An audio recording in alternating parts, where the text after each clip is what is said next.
Bonjour et bienvenue à Chuck B Critique. Aujourd'hui, je vous donne mon avis sur le nouveau film d'action de Jason Statham intitulé Refuge fatal, version française de Shelter.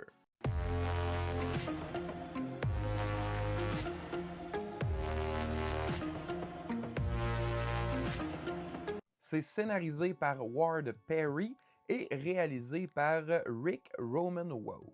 Et ça met bien sûr en vedette Jason Statham dans le rôle principal, Bill Nighy en tant que son antagoniste, ainsi que la jeune Bodhi Ray Brettnack, très peu connue, mais qui joue quand même un rôle principal dans ce film-ci. Ça raconte l'histoire d'un ancien agent des forces spéciales, maintenant reclus sur une petite île écossaise, qui sauve une jeune fille de la noyade, ce qui déclenche une suite d'événements qui le forcent à sortir de sa retraite et faire face à son passé trouble.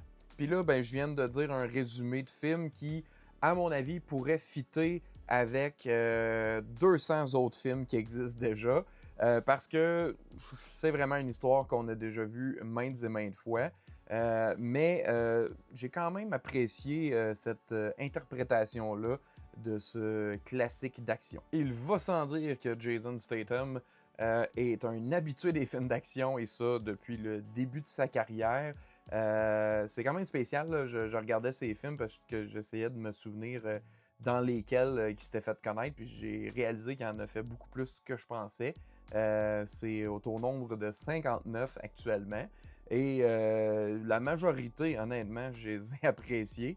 Donc, c'est quand même une star d'action, on va dire moderne, là, tout au même titre que Arnold Schwarzenegger, Sylvester Stallone ou Steven Seagal, Jean-Claude Van Damme l'étaient il y a quelques années déjà. Et moi, je trouve qu'il y a un certain charisme. Il est très souvent capable d'avoir de la comédie aussi dans ses rôles. Là, c'est pas le cas. Là, il joue plus un vieux de la vieille là, qui essaie justement d'oublier son passé et de s'en éloigner le plus, mais la vie le rattrape et il n'a pas le choix d'y faire face.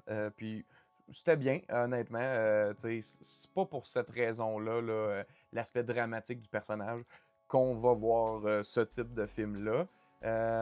Au niveau de la réalisation, justement, j'ai trouvé que c'était pas comme nécessairement toutes les autres qui avaient sorti auparavant. Puis je les aime, là. J'aime ça, Beekeeper, puis Working Man, puis c'est du divertissement qui me plaît, puis ça. Je vais les voir, puis j'ai du fun. Mais là, je trouvais qu'il y avait un petit plus qu'il n'y avait pas nécessairement dans ces autres films des dernières années. Peut-être parce que ça se déroule en Écosse, ça rajoute un peu d'exotisme, mais honnêtement, j'ai plus trouvé que c'était au niveau des scènes d'action.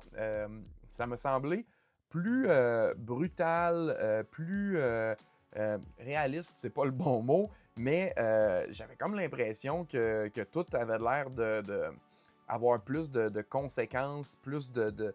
Quand il frappe quelqu'un, quand il se bat avec quelqu'un, t'as comme vraiment l'impression que ça fait plus mal, que c'est plus brutal, c'est le bon mot que j'ai utilisé. Fait que c'est pas loin de là du calibre, à mon avis, là, des John Wick, des The Raid, les trucs comme ça qui sont à nage tombé sur les faufounes, mais c'était vraiment un bon divertissement solide. Je regardais l'information là, sur le film, puis j'avais trouvé aussi que l'acteur qui le poursuit principalement là, durant le film, là, un peu le commando spécial qui est envoyé pour le traquer, je trouvais justement que c'était super intéressant là, comment c'était bien interprété. Je ne vais pas dire jouer parce que c'est pas vraiment un rôle très charnu, mais dans les combats, dans justement les poursuites et tout ça, on sentait tout. C'est ça, l'impact des coups, la brutalité des mouvements, puis c'est ça, le réalisme, entre gros guillemets, on va se le dire. Puis, en lisant sur le nom de l'acteur qui est Laurent Busson, non seulement il était le coordinateur des combats pour ce film-ci, fait à quelque part, il a contribué beaucoup à ce que les combats et les scènes d'action ait l'air un peu plus poignante que dans d'autres films. Mais il est aussi cascadeur là, sur d'autres films. Donc, ça le connaît là, de jouer un rôle puis de l'interpréter jusqu'au maximum de sa limite dans les scènes d'action. Puis, ben, c'est pour ça que je trouvais que ça faisait du sens parce que c'était un des éléments que j'avais le plus apprécié dans le film. Puis, fait à noter, il a aussi travaillé sur des effets spéciaux de d'autres films, dont un film d'horreur de Noël que j'avais quand même apprécié à l'époque. Donc, multitalentueux, ce mec. Fait que comme je le disais, que ce soit des poursuites en véhicule que je trouvais que c'était enlevant, puis c'était captivant de la façon dont c'était filmé. Et encore une fois, comme je le disais, avec une parcelle de réalisme, c'est pas un film réel, mais les scènes d'action avaient l'air d'être plus bien filmées pour nous donner l'impression qu'on embarque dans l'action puis que c'est pas exagéré tant que ça, fait qu'on décroche. Ça reste un film d'action, là, mais c'est ça. Je trouvais que c'était vraiment bien fait. Les combats, tu sais, c'est ça. C'est brutal. Ils utilisent bien les environnements autour d'eux pour un peu essayer de s'en sortir, puis continuellement tenter de se débattre, puis de sauver de la personne qui court après ou de la situation dans laquelle ils sont pris. J'ai très peu parlé de l'histoire parce que, comme je l'ai nommé, là, c'est du déjà vu. On sait très bien où ce que ça s'en va puis comment que ça risque de se dénouer. Mais c'est pas tant pour cette raison-là qu'on écoute ce genre de film-là. C'est pour les scènes d'action. Puis, ben, à ce niveau-là, pour moi, ça l'a réussi ce que ça tentait de faire. C'est un bon divertissement qui vaut la peine. Est-ce que c'est le film à voir au cinéma? Pas nécessairement, mais s'il n'y a rien d'autre, ça vaut le coup d'aller voir ça sur grand écran. Sinon, c'est le fun à écouter quand ça passe en streaming éventuellement. C'est un des bons de Jason Statham, je dois le dire. Fait que boudez pas votre plaisir, comme je le dis assez souvent. Si c'est votre genre de film qui vous intéresse, si vous avez vu la bande-annonce, puis vous avez dit « Ouais, pourquoi pas », ben vous risquez pas d'être déçu, honnêtement. C'est pas à tout casser, c'est pas extraordinaire puis du jamais vu, mais c'est bien, puis ça le fait de façon efficace. Fait que pour moi, c'est un très mérité 7.5 sur 10. Allez voir ça, c'est ça. Je sais plus quoi dire.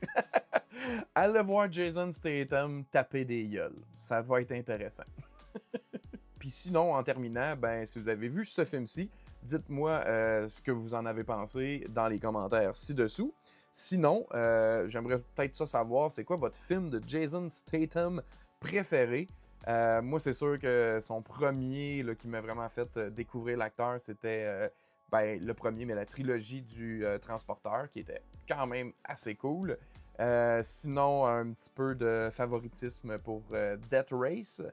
Puis c'est sûr que ben, je suis un fan de la franchise des Rapides et Dangereux, donc tous ces films-là dans lesquels il a joué, même le spin-off, pour moi, c'est des bons plaisirs coupables.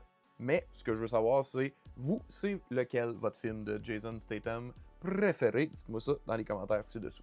Alors sur ce, je vous dis merci d'avoir écouté, à la prochaine!